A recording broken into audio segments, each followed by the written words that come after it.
What's up, everybody, and welcome into episode 10 of Bourbon Sips and Fantasy Football Tips.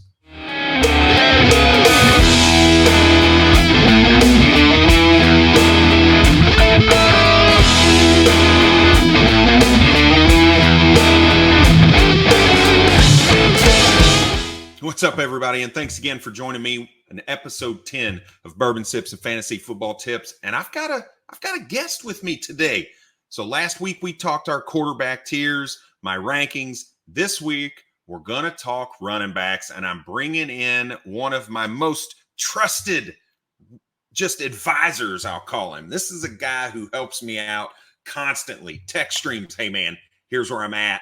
Is this something you like? Is it something you don't like? He gives me a lot of insight. It's a guy, the man, the myth, the legend, Eric Burkholder. That's at Eric Burkholder 6. Eric, what's going on, man?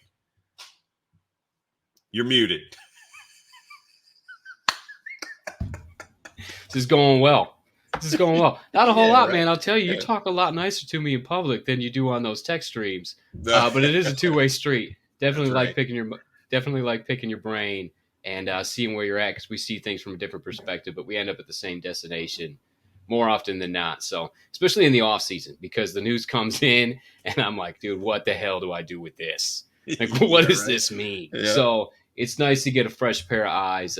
Britt's on that same text stream, so absolutely. Good shit.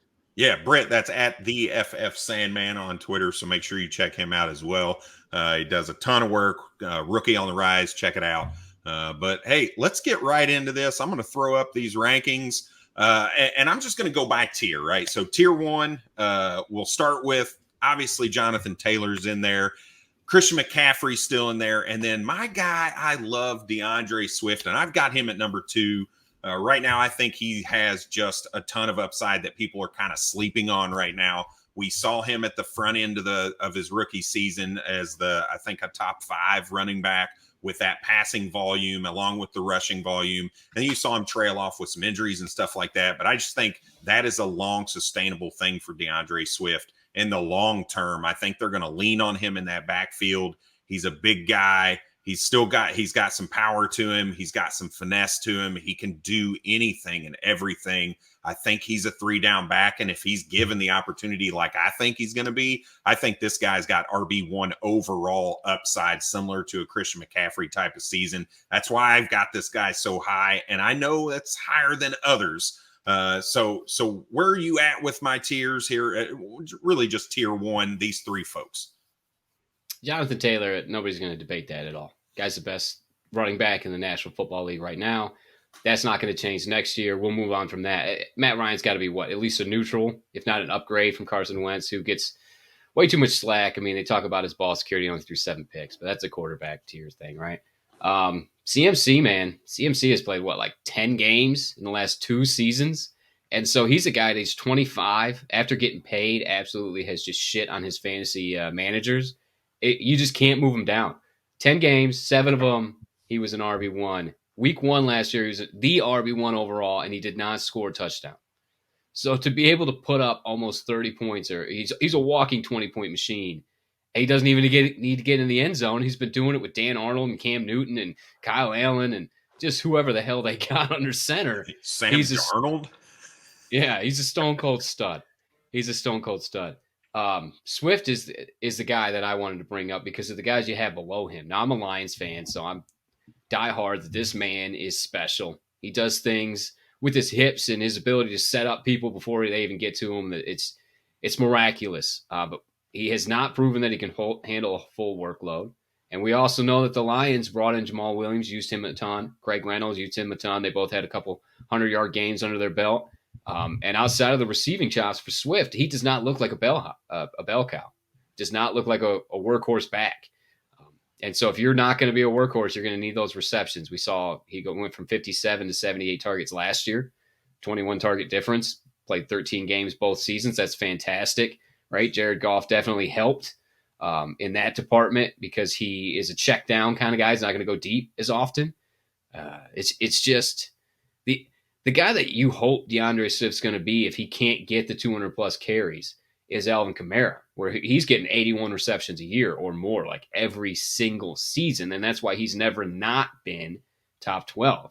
I just don't know if Swift's got that. But when you're putting together a tier, there are some interesting names a tier below that I want to pick your brain on. But this guy does, for sure, have overall RB1 upside. And coming out of Georgia, him and Jonathan Taylor coming out of Wisconsin were just neck and neck all off season. And then when the Chiefs were on the clock, we know the Clyde debacle, but whoever went there was just going to be light years ahead. One's a Lion, right? We had an okay offensive line. One's a Colt. So I think that really helps Johnny step up over DeAndre. But he's on the precipice, man. One more questionable year, like he hasn't been an RB1 yet. Yep. Yeah, and I get it. And, when you think what my rankings have been in the past years, I've been a kind of guy that makes those deep calls early on, right? I don't want to wait, right? We talked pre-show about paying the premium at times. Sometimes you just wait and you accept paying the premium for guys. And I hate doing that when I really believe that this guy's set up for an explosive season. I'm not worried about Jamal Williams. I guess the thread you can kind of look at this through is everybody in the fantasy community loved Antono Gibson coming into the 2021 season. They said, look, we saw what this guy can do on the field. We think he's going to get the receiving numbers, and we think he's a top 10, top 5 running back. I think DeAndre Swift is a better, just pure running back in general than Antonio Gibson. I think he's a better receiver than Antonio Gibson. So to stay true with my thinking of what it was last year, that's why I've got DeAndre Swift in there. And I think he can be the bell cow. And I get it. He's had some injuries.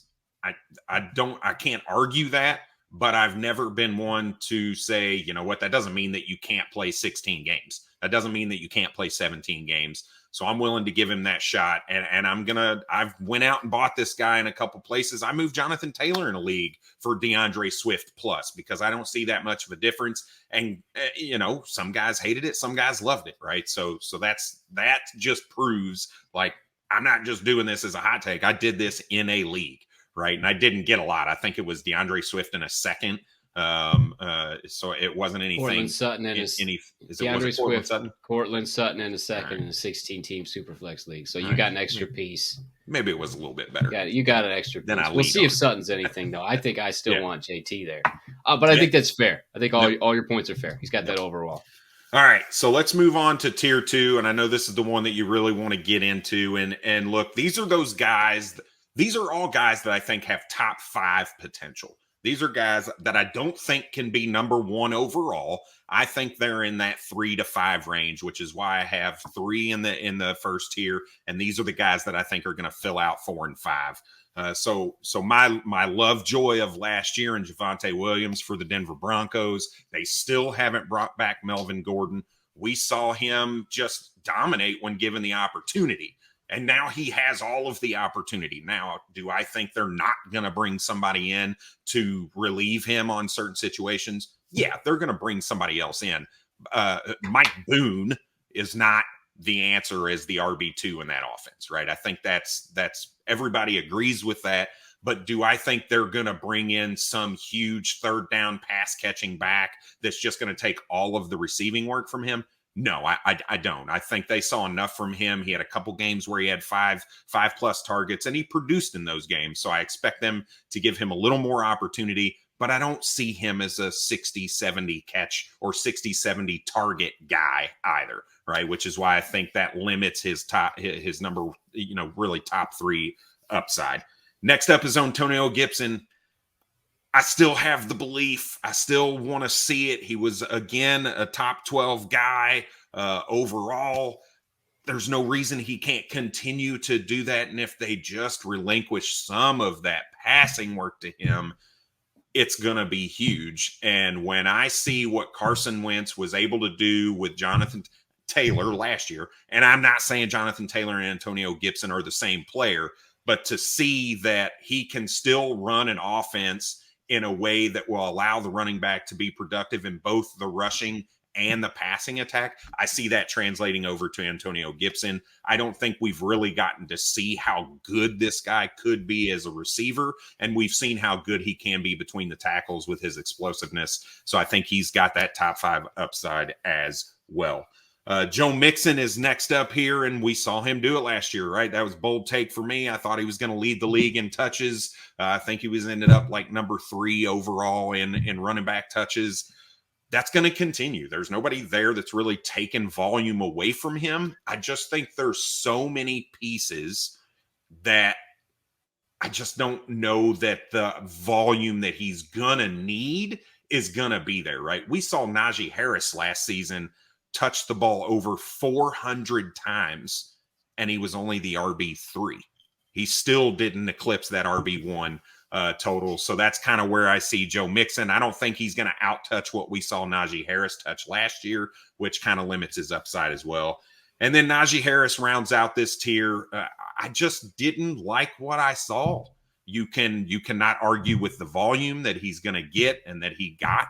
I think that's going to continue, but he left me somewhat unimpressed. He doesn't have that breakaway speed. He's not going to give you huge chunk plays down the field, but he is the epitome of a solid ass floor play every single week because he's going to touch the ball 20 times minimum, damn near every game between rushes and receptions. So tier 2, Javonte Williams, Antonio Gibson, Joe Mixon, and Najee Harris. So Eric, tear me up, man. I'm not gonna, man. I'm not gonna. When I look at your tiers, I might swap some names here and there, but there's I don't want to say they're consensus, but they're pretty damn close. I mean, at this point, it's kind of cut and dry, right? None of these top 7 guys, none of them, if they're my RB1, am I remotely concerned about, except for Samaje Perine stealing some touches from Nixon because apparently that's the fucking thing.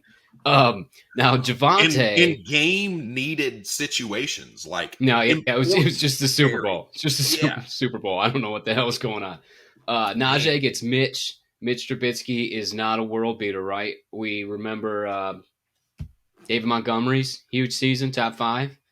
That was with Mitch, right? This guy's a Pro Bowler. He's led his team to the playoffs with Matt Nagy. We all think Matt Nagy is absolute, hot garbage, right? Hot garbage. So steaming hot garbage. How good is Mitchell Trubisky that Justin Fields that everybody loves goes out there and puts up those shitty ass numbers and Mitch was putting up decent ones. So I'm just saying it could be worse.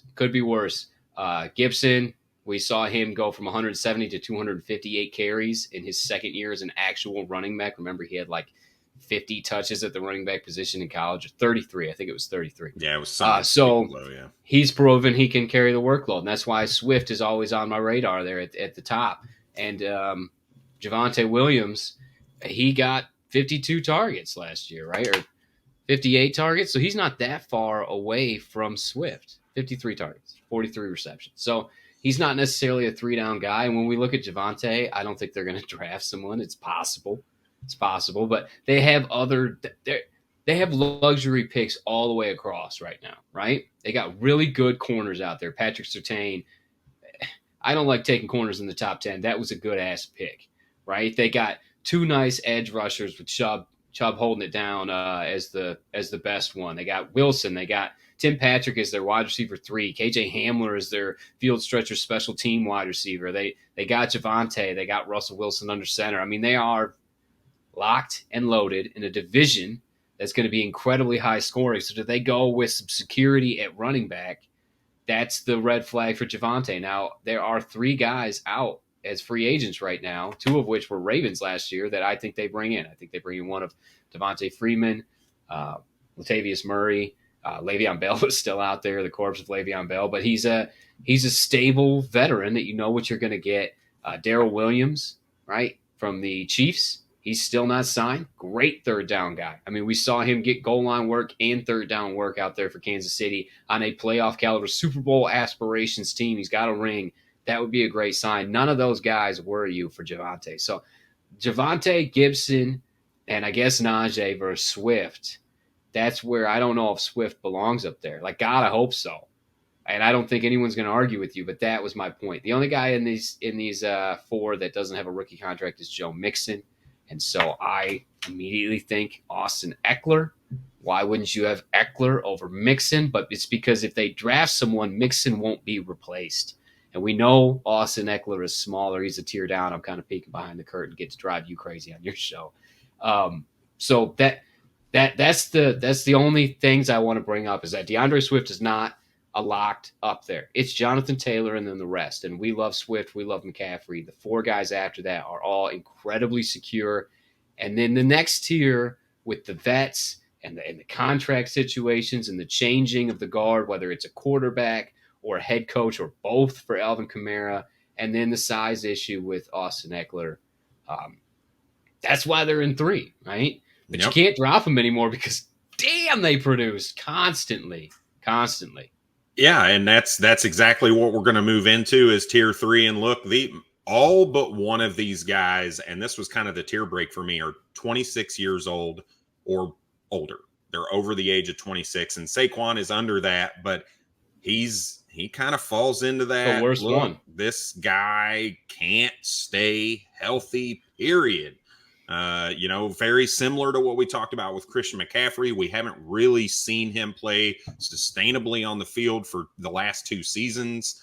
And we don't know. We hope what we see when he comes back is a healthy Saquon from, 2019. But is that going to be what we get? We just don't know.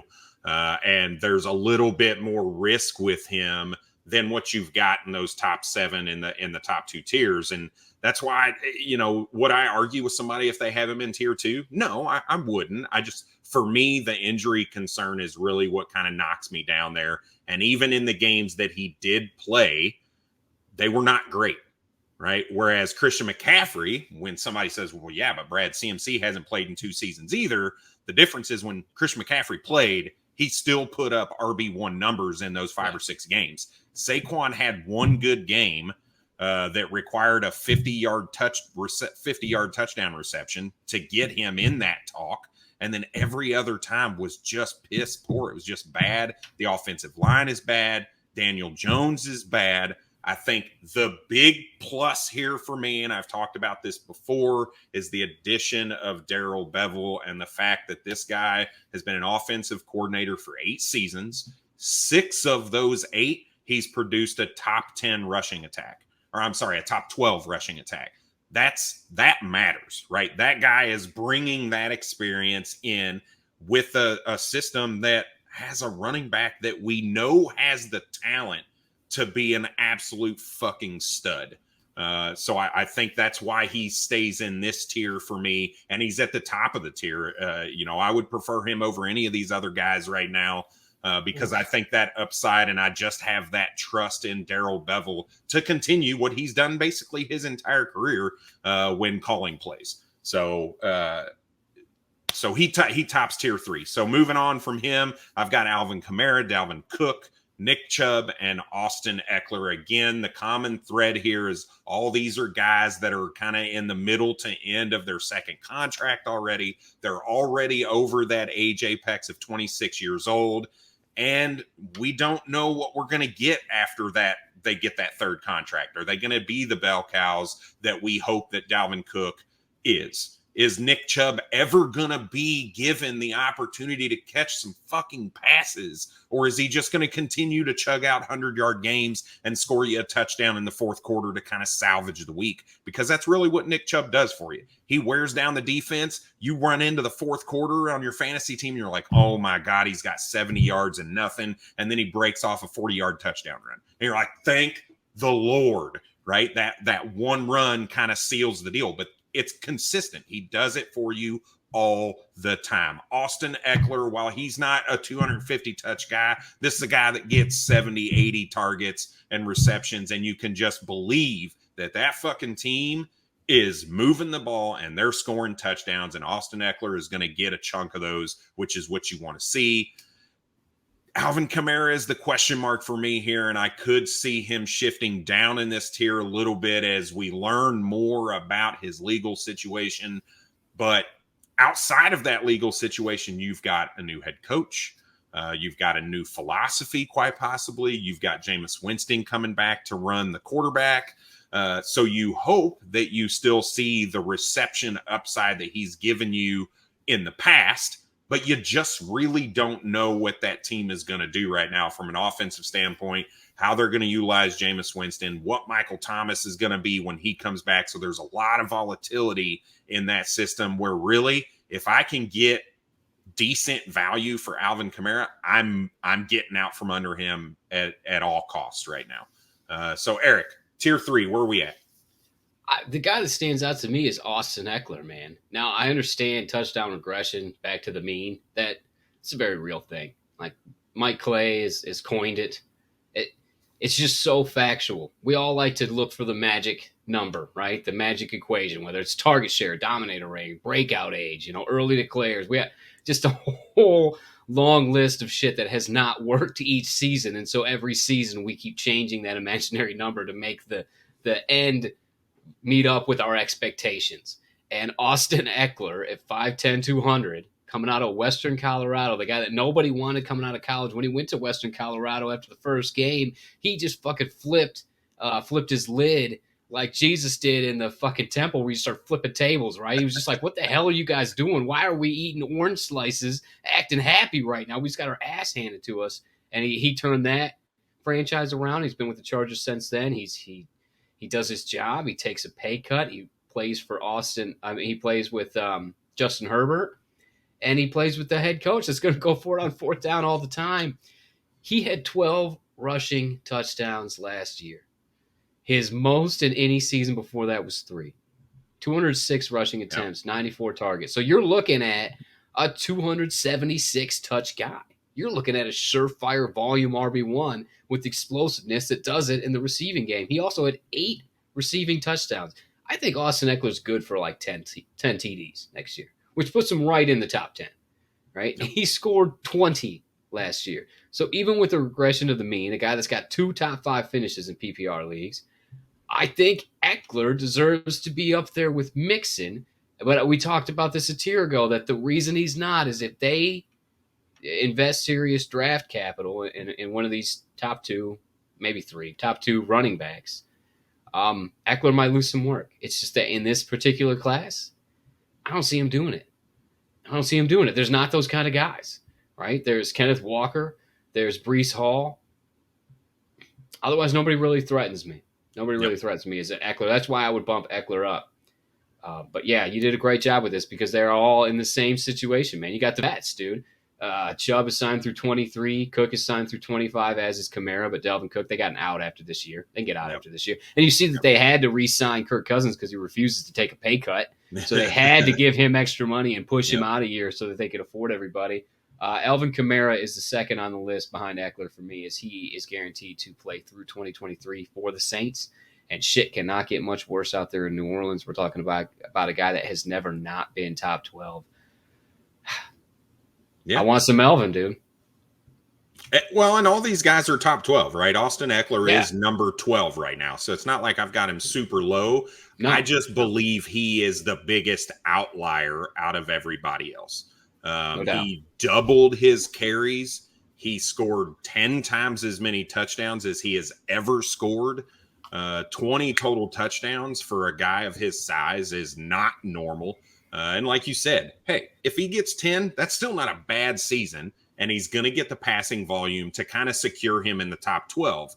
But to think, I mean, the 2021 season, that is his absolute ceiling. He cannot be above 342 points, RB2 in both formats. I mean, so here's the thing, is we love Joe Mixon because he's connected to Burrow, right? Yeah. They got weapons. They're going to score points. Of it, yeah. All right. And so Austin, out of all these guys, Austin Eckler is connected to a guy that I think for fantasy is better than Joe Burrow, right? And the weapons out there are worse than T. Higgins and Jamar Chase. And they have a coach that goes for it on fourth down in the first quarter from his own 7-yard line. So they are playing Madden out there. I mean, yeah, that's fair. And the draft class coming in, because that's all we're really worried about. Like if they go sign Devontae Freeman, Latavius Murray, any of those guys that I named, nobody gives a shit. Melvin Gordon, maybe. Yep. Nobody cares. Nobody really cares. It's not going to kill him. So I think Eckler is he's safer, except that he's 200 pounds, 5'10". So injury concerns. But this man trains and is he's in tune with what's going on. Yeah, and I'm not. I mean, he had the one season where he had a little. I think it was 2 years ago where he's a little injury ridden. I think he played 10 or 11 games. Yeah, he's doing That's not a huge concern, right? It's not like he's always hurt and missing games, at the wrong time. When people hate Dalvin Cook because he always misses like week 15. Yeah, right? he So does. you're going He into the does, playoffs without your Yeah. RB1, right? And if you're really good, you're RB2. So that's a tough spot, and that's why people really dislike him. But you got to get to the playoffs too. So I don't hate on him too much for that. So He's reverse Joe Mixon. Remember all those years Joe Mixon would do diddly for you for 10 weeks, and then in the last 6 weeks he'd be putting up 25 a game. You're like, it's a little late. It's a little late, right? Joe. Like, what am I supposed to do with that now? Oh my god, that would have been nice had I been in the playoffs. Ruining my draft capital. Right. All right, let's get into the fun tier, man. This thing is fucking. I want to take a pause for a minute. Okay. I just want to take a pause for a minute because, I'm the bourbon dude. I can't talk football without bringing bourbon into the thread a little bit. And to my understanding, you might have this exact same bottle poured into your glass right now. That's okay. Mine's a different That's voyage. Right. Yes, it is. It is indeed. We'll talk a little bit about the voyages, right? So we're talking Jefferson's Ocean, aged at sea. Mine is the cash strength at 112 proof. Is yours the cash strength or just the standard it is. Ocean? It is. There you go, right? Except it's a Caribbean voyage, so it's all hot. Okay. Hey, ain't nothing wrong with that. So here's the really fucking cool thing about Jefferson's Oceans for those of you that don't know. So Jefferson's, I'm sure a ton of you have heard, they've got the very old straight bourbon. They've got cognac cask. They've got a couple other finishes that you can get. This Ocean's aged at sea is totally different than any other bourbon you're going to get. And what I mean by that is most bourbons, when they're barreled, they're thrown in rick houses, some climate controlled, some not. And they just experience those dips and rises in humidity. And that's where a lot of that flavor comes from. That's where a lot of that oakiness comes from. But the difference here are these are put on ships after they're barreled. And they're basically, mine's voyage 18. And every voyage is a different ship path, right? They go through different parts of the world. They take different routes. It's a really cool idea. And really what you get is a little bit of that saltiness, which brings out the flavor a little bit different. That saltwater air really gets into there a little bit. You get the sloshing, so a little bit more of the surface area of those barrels are being used to infuse some of that oakiness. It is phenomenal. And I think for something that you can get between $70 and $80, it's a little bit higher priced bottle, but I think it is well worth it. Again, it gives you a little bit of a sweeter tone because of that salt water, which I don't mind, but you still get a lot of that oakiness, a lot of that burn. It is a really, really nice pour. It is something I always have at my bar. And look, if I'm going to kick this over to Eric, the time that I've known you, it's something that's always in your bar as well. Well, that's misleading because I've always talked to him about it. This is the first bottle I've actually found. This is like, remember we went when you came down here to Louisville, man. We went out to that bourbon bar, and they had it in the back. It was like 27 a shot. I was like, dude, I think we need 2 shots. Like, and I believe it was a store pick as well. Yeah, you're big on that. I don't think that drunk ass guy named Dale. I don't think the drunk ass guy named Dale that runs the bar is like he has a great palate. They're all good. That's really big for you, man. But it was store picked. It was specifically for that bar, and we debated getting a double because I was like, dude, I've waited forever. You're like, you're not about to drop $100 fucking on this bourbon. So, dude, I might. It's been like that. So, side story. I went to my liquor store. It's like a Kroger, right? But they got fucking everything. Hey, and E.H. Taylor, you can find at Kroger. You can find some good shit in Kroger in Indiana and Kentucky. I'm in Kentucky, so bourbon. Yep. We have all the bourbons. If it's not on the shelf, ask because they probably have it. And everything's on stupid sale. Like it's just dumb. It's just dumb. That's a whole different conversation. Everything's like $20 off. I'm like, why the hell? I was gonna buy it anyways. They raised the price on you initially. You think so? Oh I yeah, don't think so. yeah, I don't think so. yeah, Because 100%. I go to Michigan and I go to Indiana and I have a tough time finding. Anywho, Yep, so he's got these things behind him, and I'm getting like a 1792 or whatever the hell it's called, right? That yep. blended bourbon, and shit's so good. I like And it. he says I got a Bond one, from Bond, right? Full strength. Yep. I said, how much is it? He says $40. I said, all right, fuck it. Put it in the bag. Don't tell me, just ring it up, put it in the bag. And I'm looking back, there's a box. I said, I'll buy it when it hits the shelf. What else you got? But I'll buy it when it hits the shelf. He goes, none of this is hitting the shelf. I said, oh shit, what do you have? Right? He Yeah, says, I got this Jefferson Ocean Age. I said, put it in the bag. Put it in the bag, Dale. just do it. Just do it. I don't care what it costs. Put it in the bag. I've been talking about this forever. I got home. I was so excited, right? Got it out. I was like, pulled it out of the bag, brown paper bag. I looked at it. This motherfucker is Jefferson's finished in a cast strength, finished in a cognac bottle. No, This it's isn't got Ocean the great. Age. That's not This Ocean. isn't Ocean Age at Yeah. all. I was Yeah. livid. I was like, what? And it was delicious. It was not what I wanted. It was too sweet. It was fucking great. But I was pissed. So I go back there. I say, what the hell, dude? So he gets on Google and finds me a bottle. And that's how I track this motherfucker down. But it's not.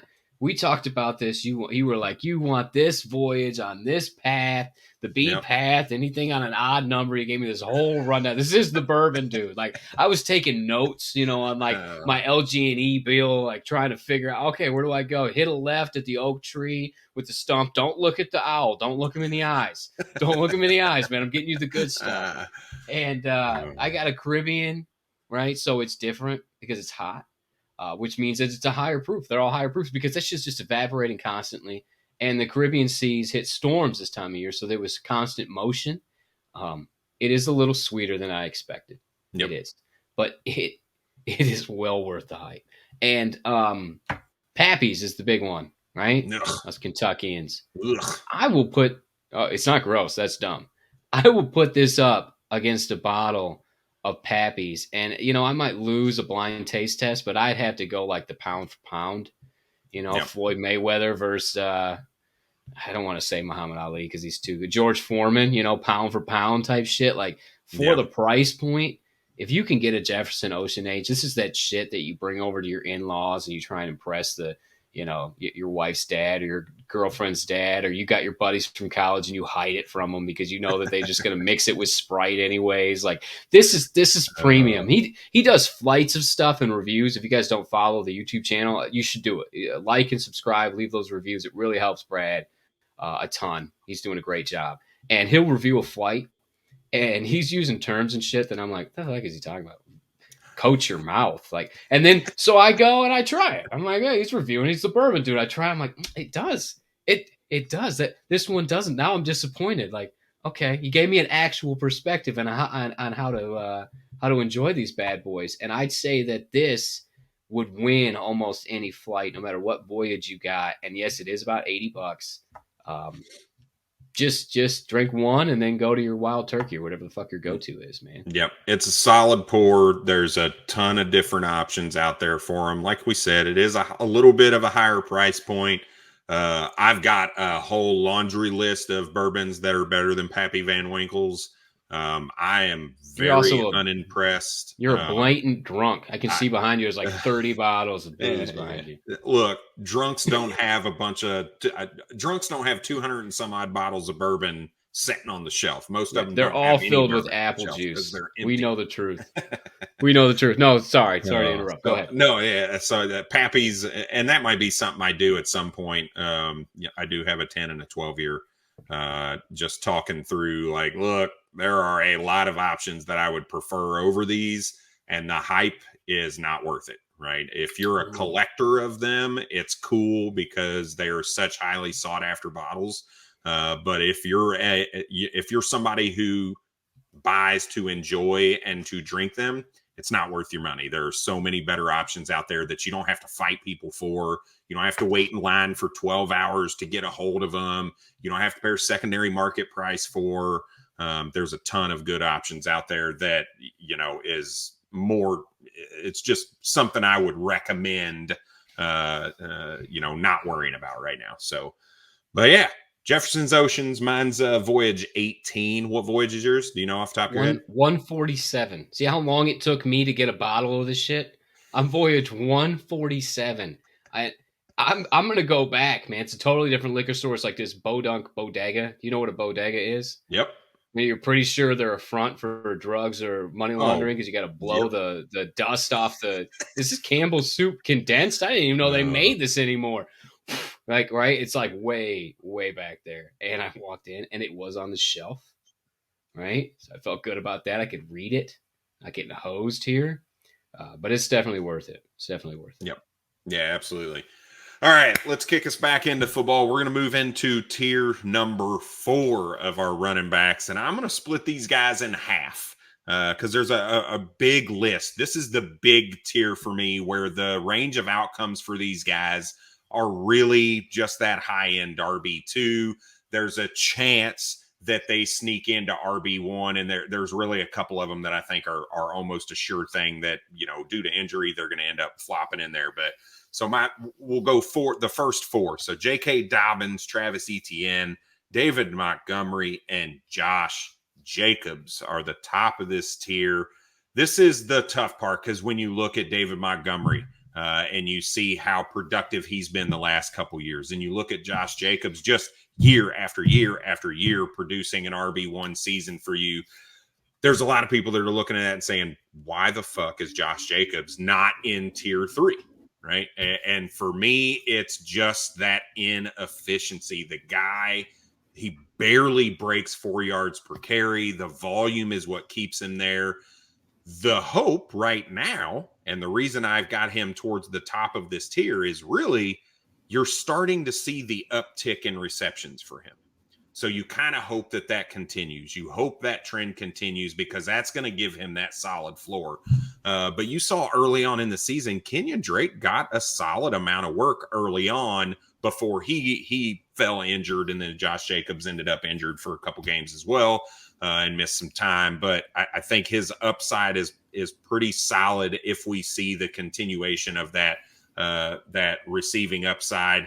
I just don't think that with the addition of Davante Adams, the red zone opportunities, there's going to be more red zone opportunities, but I feel like Davante Adams is the guy in the red zone now. And him coupled with Darren Waller in the red zone, I just don't know that Josh Jacobs is going to have that touchdown upside that we've seen from him over the last couple of years. It's really carried him into that top 12 RB world. At the top of that tier, I've got 2 guys that we haven't even really seen play a ton of football yet, right? J.K. Dobbins, we saw him his rookie season. We were excited. We came into the 2021 season, tore his ACL, and now we're watching him kind of work back to that. And similar with Travis Etienne, gets drafted, has his foot issue, and we expect him to kind of come back. But I see opportunities for both of these guys where Travis Etienne's in a situation. James Robinson is now not going to be healthy at the start of the season, so he's going to get the bulk of the work. And we see the benefit of having that college quarterback with you, right? We saw it with Jamar Chase and Joe Burrow. I think you see a very similar thing with Travis Etienne and Trevor Lawrence. They have that familiarity with each other, and Travis Etienne is going to catch the ball a ton out of the backfield because they don't have a fucking offensive line to protect Trevor Lawrence. So Travis Etienne, I think, helps you in multiple different ways. He's going to help Trevor Lawrence be better, and he's going to get a lot of those dump offs. And I think J.K. Dobbins is just back into a perfect situation. A team that runs play action, a team that has a running quarterback, a team that wants to run the ball just as much as they can. And I think the upside is the world. One of the guys I really like on Twitter as well, Matty Daddy, has him as a top 6 running back. I don't know that I'm ready to kind of declare him there yet, but I definitely understand where the upside is with J.K. Dobbins and that Baltimore offense. And then the last guy out of these 4 is David Montgomery. And I just worry about all the change. The second-year quarterback who just laid a dud last year, a new offensive system that we're just not sure because the offensive coordinator we don't really have a lot of data on what he does, right? So I worry a little bit about David Montgomery, that offensive line. I think he obviously is going to get the volume. I just don't know that the scoring opportunities are going to be there for him, similar to last year. That's going to kind of limit his overall production. So feed me about these 4 guys, Eric. Okay, I want to throw Cam Akers in there too, because Go ahead. Because those are the 5 guys with rookie contracts, and then Elijah Mitchell's the one I wanted to highlight. So, if ETN doesn't have a list frac injury, right, which is incredibly hard to come back from as a list frank injury as a running back, he's going to be right there with Najee and Javonte. And the reason ETN had questions is because, okay, Javonte had Melvin Gordon. We knew that the clock was running on Melvin. And Travis Etienne had James Robinson, right? Rookie contract. They got like the same amount of time. I mean, Etienne will get a year or 2, but you got the thunder and lightning there, and so that's going to hurt him. Well, James Robinson doesn't make any of these lists because he blew out his Achilles. And another guy that hurt his Achilles is Cam Akers. Now, if Cam Akers doesn't come back, we don't see him at the end of the year, it's going to be tough to put him on any list. And the same thing with J.K. Dobbins. Blows out his knee, but it was early, so he should be recovered. If Dobbins isn't a Baltimore Raven, I don't think he gets the hype. He's a great running back. But coming out of college at Ohio State, they run that RPO, and it was tough to see, like it's pass pickup, pass protection. That's the big thing. And they don't run enough where you can even see it on tape because he doesn't practice it. Because he's running, whether he has the ball or not, he's running the same thing, right? And he's popping out for a reception or he's running through the line whether he has the ball or not, because that's how they run it. The only team in the NFL that runs that is the Baltimore Ravens. So it is the ideal situation. And the reason that Monty has a new coach, Jacobs has a new coach, the reason that none of these guys are up there is because of injury concerns or a turnover at the coaching position. So for those huge fans out there that think Dobbins is a steal and that he's better than Javonte or Gibson or Mixon or Najee, you know what, you might be right. But he's coming off an injury. And we know that they like to use more than one back. And if Harbaugh is going to use more than one back, it sure as shit is going to be to start this season. You don't want to start slow. It's tough to finish top 5 like anybody in Tier 3 and up. Like everybody in Tier 3 could be the RB1, right? Bark's done it. Kamara's done it. Cook has been right there. Eckler has been 2. The question mark is Nick Chubb, but I'm talking to a Browns fan. And when I'm looking down here, Dobbins, Etienne, Monty, Jacobs, Akers, they got top 5 upside, right? All right, if Travis Etienne isn't connected with his college quarterback coming off that list, Frank, and if J-Rob's healthy, he's not hitting the list. All those things happen, though, right? If Dobbins isn't a Baltimore Raven, he's not hitting the list, but he is. If Cam Akers doesn't come back early and like play in the playoffs, he's not on this list, but he is. Jacobs stands out to me.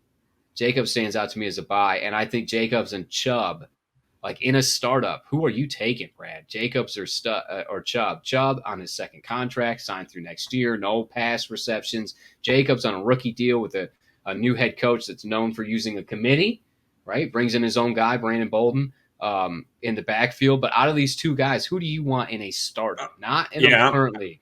No, I'm waiting a couple rounds, and I'm going to take Josh Jacobs. There you go. I think when you look at Tier 3 and Tier 4, when I'm trying to compete and win a championship, these are the 2 tiers I'm going to, because Tier 1 and Tier 2, you're paying a premium for. So unless you've already got a solid team and excess assets to go and pay up for a Tier 1 or Tier 2 guy, there's a chance you're going to hurt your team more than you're helping it going after one of those. Whereas Tier 3, Tier 4 guys, you're really getting these folks at a discount on that dip. Right, Alvin Kamara and his legal issues, Saquon Barkley and his injuries, Dalvin Cook and his age, Nick Chubb and his non-receptions, Eckler and the potential of bringing somebody in. Right, the list goes on and on and on and on from Tier 3 all the way through Tier 4, where there's a dip that you can buy. And like Eric said, I wouldn't be surprised if J.K. Dobbins turns up as a top 5 RB because of the amount of touchdowns that I think he is eligible to get. Josh Jacobs, it's not surprised me if he's a top 10 running back like he has been basically his entire career in the NFL. Like those things aren't surprises to me, but when I'm talking rankings and where I'm willing to take guys, If I'm in the first round, I'm not taking Josh Jacobs. If I'm in the second, third, fourth round, I'm not taking Josh Jacobs. I'm going to wait until the fifth and sixth round to try to get a hold of him because that's where the value is because of his upside and what other people are willing to pay for him. No doubt.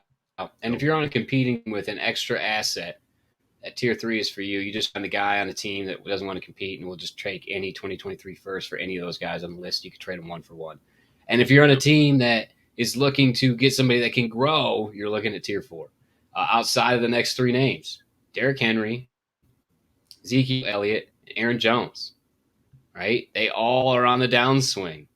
So if you can't get one of those guys in tier 3 and you're just 1 year, another thing about running is 2-3 years and you're done, right? People don't just do that. Like the outliers, Zeke and Kamara especially, they stand out. They stand out, man. Like Adrian Peterson was a beast. LaDainian Tomlinson was a beast.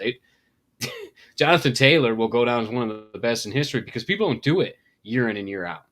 Year in and year out. So, but if you're looking at Henry, you know this is it. You're not going to be able to sell him again. If you're looking at Zeke, same thing. He limped to the finish line. And Aaron Jones has A.J. Dillon breathing on his back. So I think everybody knows about these guys, right? I want to talk to you about Elijah Mitchell, okay? Because it's draft capital that's pulling them down. Because we love the rushing quarterbacks and Trey Lance. We love the RPOs. We love that Debo can be used just like Elijah Mitchell. We love that there's not a lot of competition. They're almost assuredly not going to draft somebody high for San Francisco. We love Kyle. And we love that he's on a rookie deal. He was drafted in the first round and put up the season he just did. We're talking about him like Javonte. So what's keeping Mitchell at the bottom of this tier for you? Yeah, so there's a couple things for me. One is really so Trey Lance, and it's 2 reasons for Trey Lance. One, I just don't have the confidence in Trey Lance that a lot of the industry does right now, right? So I don't know that the scoring opportunities are going to be as high as what they were last season, for instance, or the season before that. So that's one fold for Trey Lance.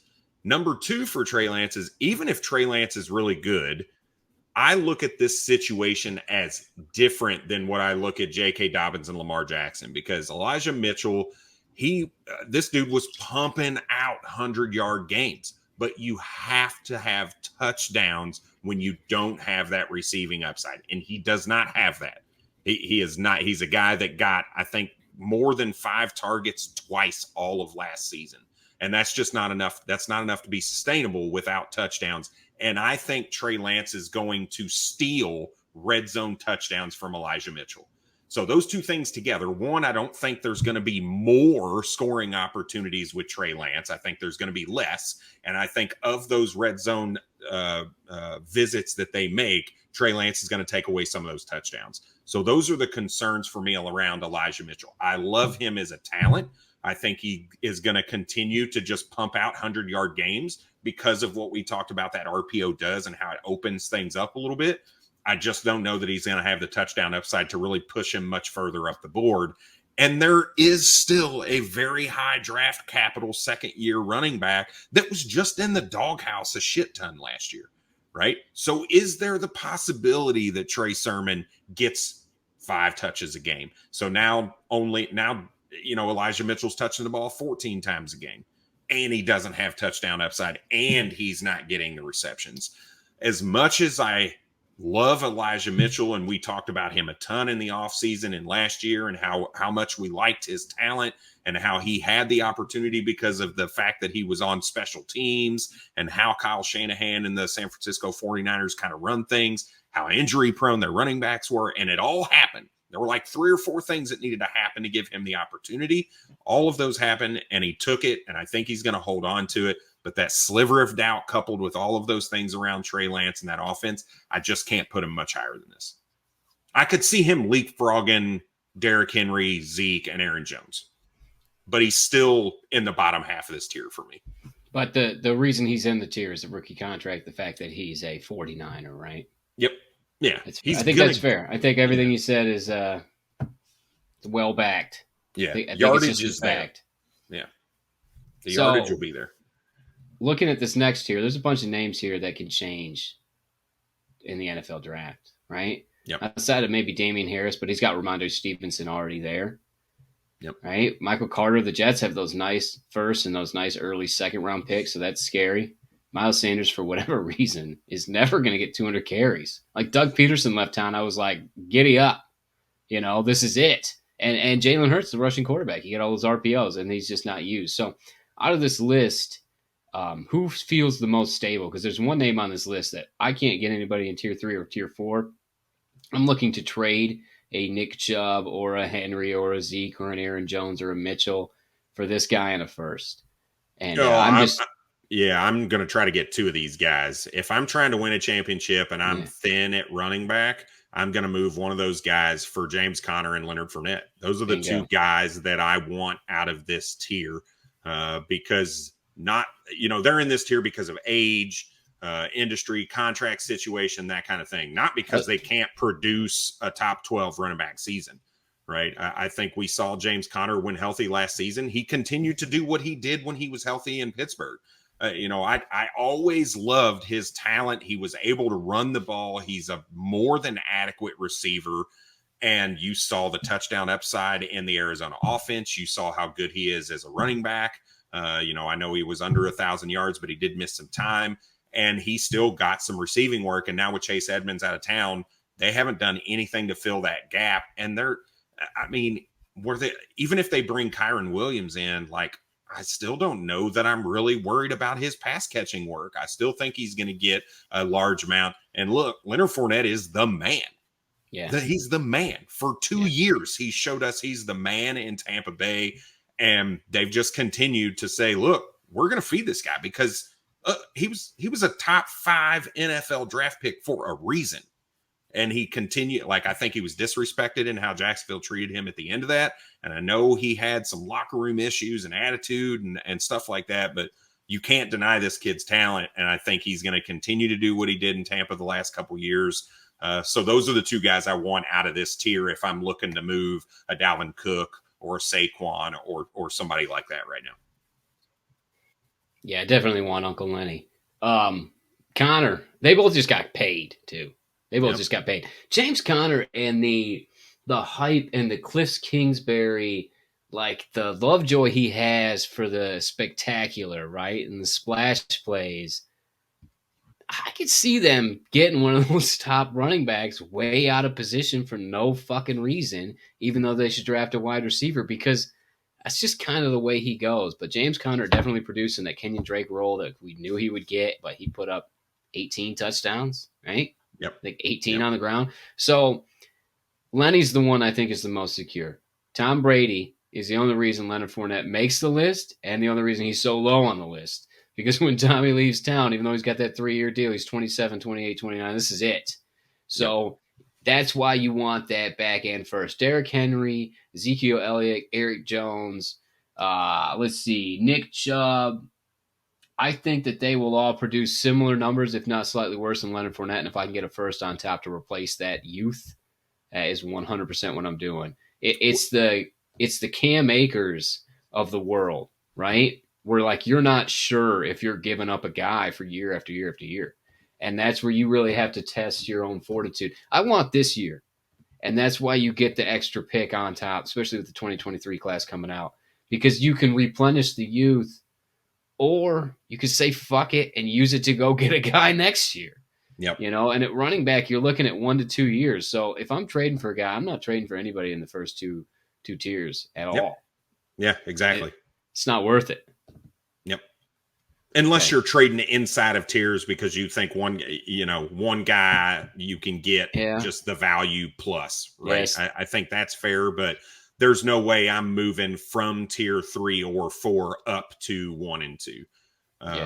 So I, you talk trades and who you're willing to move. And I think there's a lot of people that are watching or listening that are Derrick Henry owners and trying to figure out what should I try to get, or should I just hold this guy until he's gone, until he's nothing? So I want to kick that to you. I know you have Derrick Henry in a few leagues. What are you willing to move him for? Let's just say 1 for 1. How low are you willing to go on this list on a 1 for 1 trade, just to give some individuals the value of where we think Derrick Henry is and what would be the smart dynasty play right now? Yeah, he brings us up because I talked to him about taking over an orphan. I joined a safe league. If you guys have ever tried those out, Scott Fish is the commish for all these leagues. And I'll tell you, I put in a bid for this, and I was put in the league like 7 minutes after I put in the bid. And it's Scott Fish. It says Scott Fish adds Eric Burkholder to the league, so it's worth the money. You don't get the full payout and all that razzmatazz, but there's no threat that it's going to end. And I'm like, I got like a $70, $55 plus all their fees. It cost me $9. So I got in there and I had Derrick Henry and I immediately hit the waiver wire. So the guys that I was looking at were Mike Williams, Cortland Sutton, Allen Robinson, people like that. 26 to 28, got a contract, and I want something on top. I'm asking for a first, or maybe I'll kick back some thirds and shit like that, or Mike Williams in a second, because I don't want the Yeti on this team, right? Now, I ended up getting Travis Etienne like a third and a fourth. So essentially just Travis Etienne. And I'm willing to do it because I don't think I'm in a position to win. And I think Travis Etienne has the same ceiling as Derrick Henry because he's going to get these receptions in this PPR league. And the connection to Trevor Lawrence is huge. But you look at the other names and you're not getting any of them. J.K. Dobbins, maybe Monty. Probably not, though. Josh Jacobs, Cam Akers, no way in hell. And I didn't want to pivot to Zeke. It's the same fucking situation. It's a one-and-done deal. I'll take Derrick Henry. I didn't want to pivot to Aaron Jones because A.J. Dillon's on his ass. I actually have Elijah Mitchell, so I sent Elijah Mitchell for Cortland Sutton, Mike Williams, Allen Robinson, like a whole slew of those wide receivers and a second. And so far, Michael Pittman, Hollywood Brown, all those guys in a second. And so far, no dice on those lists. But I'm looking to get out of this tier 4 if it's not Dobbins, Etienne, Monty, Jacobs, Akers, because the rest of the guys scare me, man. They scare me. And a year from now, they're not going up. And the same thing, those guys in tier 3, I'm looking to get out. I'm looking to get out of those guys for a profit. And that means I go down to a tier or 2 and I get Lenny plus, it's fine. Because a year from now, they won't be there. Like Austin Eckler, Alvin Kamara, Dalvin Cook, Nick Chubb could all finish RB1 overall next season. None of them will be at that tier. The only exception is Saquon, big name value. He's a couple years younger, and he's going to get a huge contract. He got that new coach, hot deal. They're going to get a better quarterback than Daniel Jones, or maybe he pulls his head out of his ass. Either way, it'll get better. I just don't think he has it. So to answer your question, I guess, Henry, the lowest I'm willing to go, 1-for-1, is ETN. It's the lowest. And the only reason that's even available is because he's got a foot injury that's scary. He's done literally diddly. And the Jaguars are a dumpster fire. Doug Peterson loves committee backs. When I look at the lineup, I'm like, committee with who? Committee with who? Until James Robinson's coming back, it is Travis. And I know that the face of the franchise, Trevor Lawrence, wants him on the field. And we're talking about a guy that has the most rushing yards in ACC history, period. Right? This guy coming out as a prospect, the fact that he came back an extra year was dumb, and he did it so he could play with Trevor Lawrence. And now what's he do in the NFL? He plays with Trevor Lawrence. I don't think he'll light the world on fire this year, but he's so much younger, and he's the perfect building piece. It's a perfect building piece. He can only go up from here, right? Yep. Yeah, and I think for me, it's close to that, but I'm willing to go down to Cam Akers if I can move Derrick Henry for any of those guys in that top, let's see, 12, 13, 14, 15, 16 or 17 picks. That's where I'm going, right? And I think there's a world where you could move Derrick Henry for Cam Akers straight up because of the Achilles and because of how he did not necessarily look great in the postseason last year. And you can try to play the narrative of Darrell Henderson and pass catching and how he just looked better on the field in the postseason. But I think that's probably about as low as I'd go. I would be very interested in a Leonard Fournette plus a little, or a James Conner plus a little for Derrick Henry, because I do think you probably have one more year of production out of James Conner and Leonard Fournette than what you're going to get out of Derrick Henry.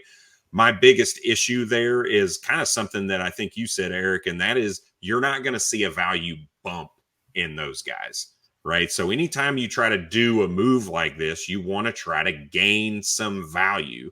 And obviously, when I'm going from a guy I have in tier 4 to guys that I have in tier 5, I'm not adding value at that point. I don't think those guys have the potential of jumping to another tier next season, similar to Miles Sanders, Michael Carter, Chase Edmonds. Those guys, if anything, they're going to fall out of the 5th tier by next season, right? So none of those guys I'm really interested in unless I can add a little bit on top. But I think really 1-for-1 Cam Akers is probably about as low as I'll go. I think most people have Cam above Travis Etienne. I think most in my leagues, people love Cam Akers. Yeah, they fucking love Cameron Akers. I mean, they're kind of rude with it, which is fine, but don't ask because you're buying Jamar Chase. Like, don't ask about Cam Akers. So yeah, I got a lot of the opposite. I got a lot of guys who love Travis Etienne, and a couple folks that I know are very high on J.K. Dobbins. So I mean, those guys are virtually untouchable. Like, if you reach out, they're like, "Nah, I'm not." Like, you don't even have to like offer anything. Like, you just say, "Hey, I'd be interested. I'd like to try to get Travis Etienne. Are you interested?" And they're like, "Not for sale." Oh, okay. Just name what your sale price is. Like, they won't even name a sale price. Like, they are untouchable guys on their squad. I don't know. I get it. Outside of that Todd Gurley little spurt, Le'Veon Bell spurt, I don't think there's ever been a running back on any of my teams ever, period, that just straight up had no price. Yep. Like, and if I'm selling Jonathan Taylor, I think Jonathan Taylor's worth 3 firsts. Nobody's going to give 3. Nobody has 3 firsts, right? If they do, they're in a shitty situation. That's how they got them. Yep. But you could try and piecemeal it together and find common ground. But, like, that's where we're starting. So, yeah, you got 3 firsts all in the same year, all in 2023. Or, hell, you got 3 firsts in 2024. Like, you could probably get JT off me because I can turn that into enough production now with the back end. Once Jonathan Taylor's fallen off, that's when those picks will hit. So that's just crazy that people would just be like, straight not for sale. Not for sale. I got a list of guys more so than Dobbins, but yeah. Really? See, and I thought it would go the other way. J.K. Dobbins is better as a prospect. When we do our little prospect studies and shit, and we're just guys that watch the film room for the Dynasty nerds or the Astro film room that's free. It's all 22, but we're just guys, right? Yeah. Like, I think I know what I'm doing. And I'll break it down to you with all the lingo, and I'll tell you what they're running, whether it's a fire blitz or a 3-4-5 front, and whether they're coming up. Yeah, I could say all that shit, but the bottom line is, like, that guy's running real fast, right? He looks real good, right, Brad? Yep. So, but when I saw them coming out, man, I love Travis Etienne. I had J.K. Dobbins just like way ahead of him. J.K. Dobbins looks like a man. Travis Etienne looked like the best athlete on the field, and it was different because in the NFL, you are no longer DK Metcalf catching Budda Baker will forever be in my mind. Yeah, because no matter how great of an Budda Baker was fucking phenomenal athlete. Like, no one catches him, right? Or Tyreek Hill, who was he running past? He caught up to his teammate and said he was faster. Damian Williams or something. But he caught him from like 25 yards back. He like ran past and was like edging him on to get in the end zone. You're like, holy shit. Just pick him up, Tyreek. Just pick him up and run with him. It's too little. But yeah, you should have just taken the ball and got the touchdown yourself. Anyways, I got a list of guys here that I'm surprised didn't hit your list. All right, let's hear it. We talk Aaron Jones. How you feeling about A.J. Dillon? Let me do an exercise for you because we talked Derrick Henry. Yep. Would you trade Derrick Henry for a 2023 first straight up? Yes. Okay. How about you clearly wouldn't do it for a second, right? No. We have no idea where he's going to land, so we'll just call it dead in the middle, 206, 207, one of those two. Not higher, not lower, period, right? Nope. So Derrick Henry or Dillon in the 206? Derrick Henry. Okay. How about Rashad Penny and 2 of those seconds, 206 and 207? No. 1 year Derrick deal. Henry. 1 year deal does not make me feel good because Chris Carson's still there also for that year. So I'm not buying that. Yeah, not buying it. Okay. Ramondre Steven and James Robinson hit my radar here. No way in hell you like them. So let's talk on the heartstrings. Yep. Unrestricted free agent next year. Right? Top 5 overall on the resume. Talking about receiving chops. Talking about nose for the end zone. Talking about a Cleveland Brown Kareem Hunt. and a second, or Derrick Henry? Oh God. The fact that Kareem Hunt does not hit your list with If Henry, Zeke, and Aaron Jones blows my mind. Well, if he does, he's tier 5 to me. I mean, I would want, the more I think about him, I'm definitely gonna want him over Chase Edmonds. So that's a good call. I don't know that I'd want him over Connor and Fournette just because of the volume, but I definitely want him over crazy. Chase Edmonds. I sure shit want him over James Conner. Yeah, I don't think I do. Kareem Hunt. I don't think I do. Yeah, okay. It's a Lovejoy though. He has been my Leonard Fournette up until 2 years ago. It has always been Kareem Hunt until Leonard Fournette left the Jacksonville Jaguars, and suddenly people thought he was dead, and you were like, cool. Yep. Yeah, I think for me, history kind of shows that a 27-year-old running back is not going to get a bell cow role afterwards, right? So recognizing he's unrestricted free agent, he's likely not a Brown after the 2022 season. He's not going to go be a bell cow back again, right? He's going to go split a backfield somewhere similar to what they did with Melvin Gordon, right? Melvin Gordon went to Denver. And he was 15, right? Something like that when in the year that he didn't have anybody else there with him. I just don't know that he's going to get the chance to be a bell cow guy. So you're right, though. He should definitely be in tier 5 because I would 100% want him above Chase Edmonds. It's just interesting. It's just interesting. And we look at the teams that don't have running backs that probably aren't going to add them. And it would fit them. Less tread on the tires, right? I mean, he missed a half a year because he kicked a girl in the head, right? Yep. That was terrible. She apparently said something racist. Who knows? He said, she said. Yep. Don't be a dumb shit in Cleveland. And he stayed in Cleveland. So now he just hung out there in the same hotel and just decided to live there for 3 years. So he's got less tread on the tire for that because Nick Chubb hits it between the tackles and Kareem Hunt comes in and gets that red zone work. So yep. I'm thinking, look at the dumpster fire out there in Houston. He'd be a workhorse there, right? Look at James Conner in Arizona. I could totally see them moving on if that doesn't work out. He'd be the workhorse there. The Miami Dolphins refuse to. The San Francisco 49ers refuse to. Maybe get a discount there. J.K. Dobbins maybe gets another injury. We got a bump up there. Maybe the Bears don't re-sign David Montgomery. Maybe he just gets a half a season as a Ram like we just saw with Darrell Henderson and then Sony Michel. It's just the talent. The age doesn't scare me anymore because he's so affordable. Like there's no way in fucking hell I'm selling Kareem Hunt for the 201 in this year's draft. And you should. You should take your George Pickens or your Desmond Ridder or whatever. That's what you should do. But there's no way in hell I'm doing that. Yeah, I don't know. Kareem. I'm just too big of a fan of Kareem Hunt as a football player and his nose for the end zone. It's real, man. It's real. And would you take the 201? Would you take the 201 for anybody on this list? In tier 5? Anybody on the list? Fuck yeah. I tried to send you James Conner for the 201.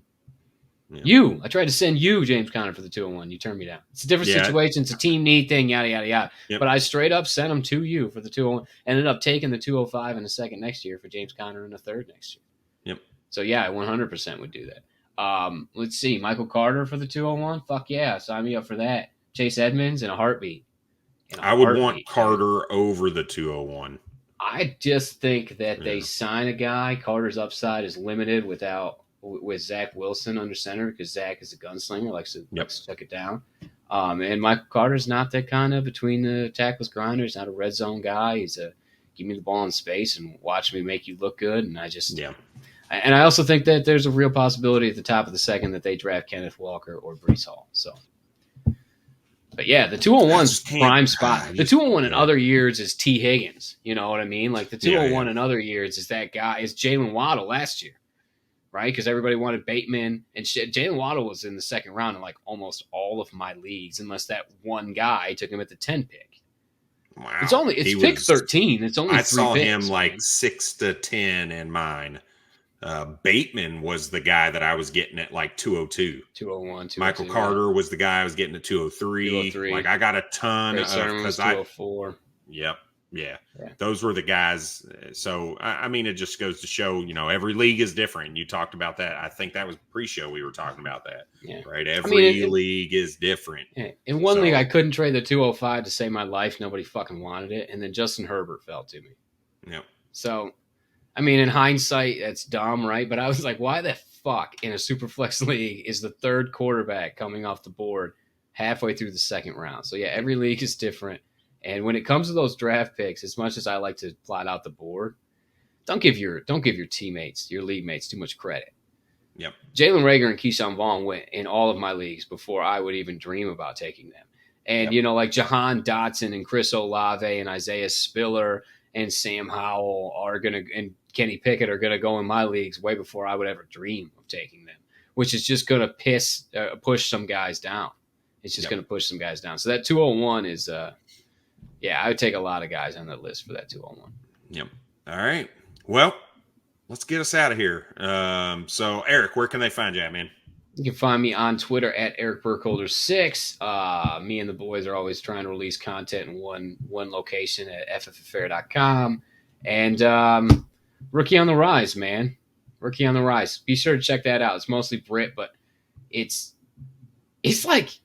one of my favorite podcasts, because he gives me information that I didn't know I gave a shit about. And I do. It's real value. So check out Rookie on the Rise with Britt Sanders at the FF Sandman. But again, you can find me on Twitter at Eric Burkholder 6. DMs are always open. I got a few guys on there that hit me up for trades like every other day, and it's welcome.